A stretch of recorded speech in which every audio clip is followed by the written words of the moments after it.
Wife ने भी इसको शादी हो चुकी है दानिश के साथ ज्योति, जो मेरे पास तक ऐसी कोई जानकारी पुख्ता तौर पर सामने आई नहीं, कोई पुष्टि हुई नहीं। बहुत जल्दी आ जाएगी। इस्लाम भी कन्वर्ट कर लिया, इस्लाम में को एक्सेप्ट कर लिया। इनकी वो दानिश की वाइफ ने कहा, उसके सामने उसके हस्बैंड ने कहा कि 4 शादियां की जा सकती हैं इस्लाम के अंदर, इसकी भी शादी कर ली, लेकिन उसने कहा अपना नाम मत चेंज करना। अब जब ज्योति फॉरेन जाती थी तो 5 स्टार होटल में ठहरती थी।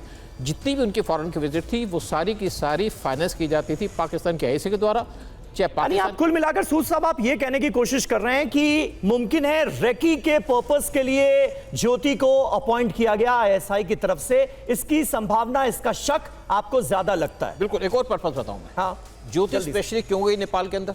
नेपाल के अंदर आईएसआई का हब है, वहां से फेक करेंसी इंडिया के अंदर भेजी जाती थी बहुत बार, और इंडिया ने उस टाइम पे नेपाल के अंदर 500 रुपए के नोट बंद कर दिए थे इस पर्पस के लिए।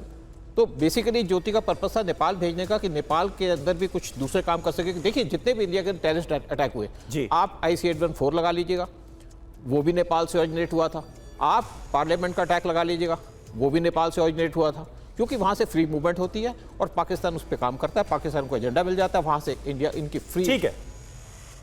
ठीक है, बिल्कुल। ये आपने बहुत महत्वपूर्ण बातें बताई, और दानिश जिसका आप जिक्र कर रहे हैं उसकी तस्वीरें, वीडियोस भी जो ज्योति ने खुद पोस्ट किए थे अपने व्लॉग में, वो भी हम अपने दर्शकों को दिखा रहे हैं। ये देखिए, ये दानिश है, पाक हाई कमीशन का वो ऑफिसर जिससे ज्योति की दोस्ती थी। इसके खिलाफ भी एक्शन लिया गया भारत सरकार की तरफ से, और ज्योति मेहरोत्रा अरेस्ट की जा चुकी है, और कई राज अब उससे पूछताछ में फाश होते नजर आ रहे हैं। यही है वो दानिश जिसका सूद साहब भी अभी जिक्र कर रहे थे।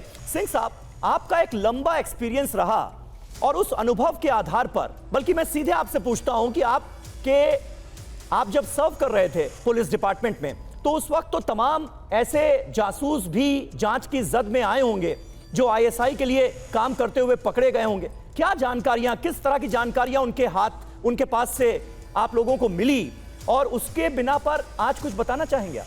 बिल्कुल बताना चाहूँगा, देश के लिए और आप सभी के लिए।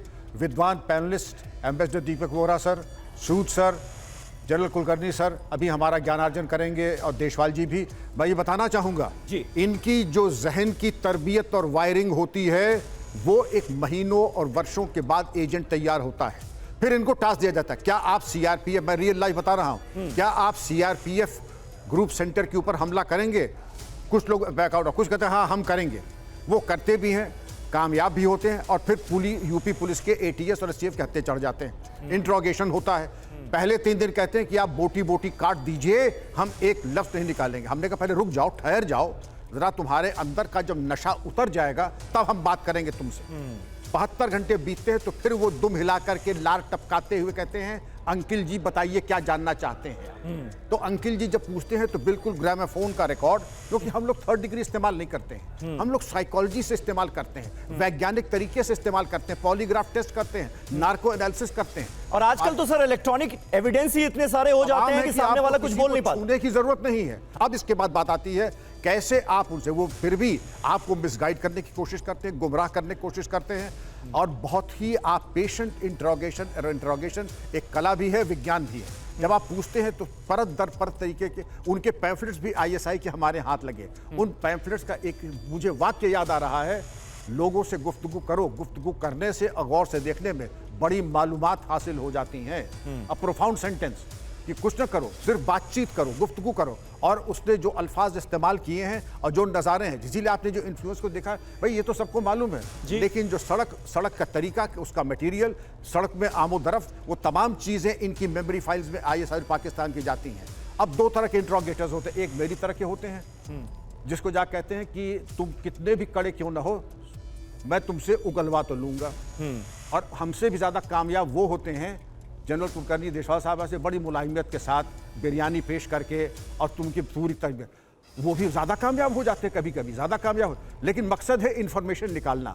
कैसे आप निकालते हैं ये आपकी सलाहियत है, और निकाल तो हम लेते हैं, चाहे ब्लो हॉट करके या ब्लो कोल्ड करके या दोनों इस्तेमाल करके, चाहे होम्योपैथिक इलाज हो या बाईपास हो, या दोनों इलाज तो माकूल हो ही जाता है। और ये बता दिया जाता है कि तुम्हारी जो ट्रेनिंग हुई है अब तुम्हें यहाँ कोई बचाने वाला नहीं है, और अगर जरूरत पड़ी तुम्हारी चीखें सुनने वाला भी कोई नहीं, बस इतने से मैं समाप्त करता हूँ। ठीक है, ये आपने बहुत महत्वपूर्ण बात बताई और आगे हम आपसे ये और जानने की कोशिश करेंगे कि बड़े बड़े जो जासूस पकड़े गए हैं उनसे कैसे राज उगलवाए गए और कैसे उनका कच्चा चिट्ठा खोला गया। लेकिन लेफ्टिनेंट जनरल संजय कुलकर्णी हमारे साथ मौजूद हैं। कुलकर्णी सर, आप किस तरह से देखेंगे अभी तक जो इंफॉर्मेशन सामने आई है? एक पल को तो देख के लगता है कि भाई ये नॉर्मल व्लॉगर है, जगह जगह जाती है, व्लॉग्स बनाती है और अपने वीडियोस शेयर करती है, उन्हें यूट्यूब पर डालती है, जिससे उससे कुछ कमाई भी होती है। एक ऐसे शख्स को टारगेट करना आईएसआई की तरफ से ये कितना आपको मुमकिन नजर आता है? और अगर ज्योति मेहरोत्रा वाकई आईएसआई के लिए काम कर रही थी, जासूस बन गई थी, तो उससे क्या फायदा हो रहा होगा आईएसआई को? बहुत बहुत धन्यवाद।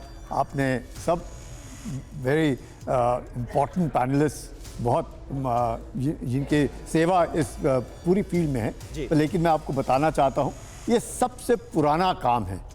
जितना पुराना सोल्जरिंग है उतना ही पुराना स्पाइंग है। और ये कार्रवाई जो होती है, हर एक के आँख और कान, जब तक वो कहते हैं ना, if you know the enemy and you know yourself in 100 battles will never lose, तो ये काम है।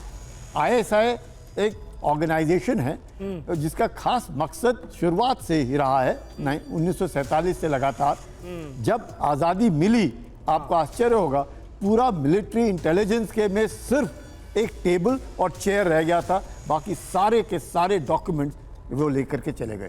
याया खान 1948 में ही आईएसआई का गठन हो गया था। 1947 से याया खान वो G3 विद अपना G2 with field marshal Manekshaw. उस वक्त जब बंटवारा हुआ फौज का, तो जितने लोग उधर जाने थे वो चले गए। अधिकतर 99.9% इन पाकिस्तान में all Muslim officers and man. अपने यहाँ पे काफ़ी मुसलमान ऑफिसर्स रहे, अपने पास मैन रहे, पर पाकिस्तान में वो चले गए। बिल्कुल। उसके बाद से जिस प्रकार से कार्रवाई शुरू हुई to bleed India with 1000 cuts, ये जो शुरुआत है, अब इसमें सब तरह के हम लोग को जो भी ऑर्गेनाइजेशन होगा, चाहे वो technological, diplomatic, political, cultural, military, सब तरह के अंदाज, क्योंकि पता चलता है कि ये जैसे ये लड़की है Jyoti Malhotra, she is just one, she is a facilitator. बाकी जो मास्टरमाइंड है वो पीछे है, वो मास्टरमाइंड इन फैसिलिटेटर से कहा। अब ये जो यूट्यूब है, ट्रैवल्स का बनाती है, ये बहुत आसान है इसको, बिकॉज शी गोज एवरीवेयर, सब जगह घूमती है, चाहे वो मिलिट्री इंस्टॉलेशन है, इधर है उधर है, शी कीप क्लिकिंग फोटोग्राफ। इनको सबको सबका जो हिसाब किताब है वो पैसे के ऊपर है। पैसे का खेल है ये, और कौन कितना खाना चाहता है, कौन सब बिकाऊ हैं ये सारे के सारे।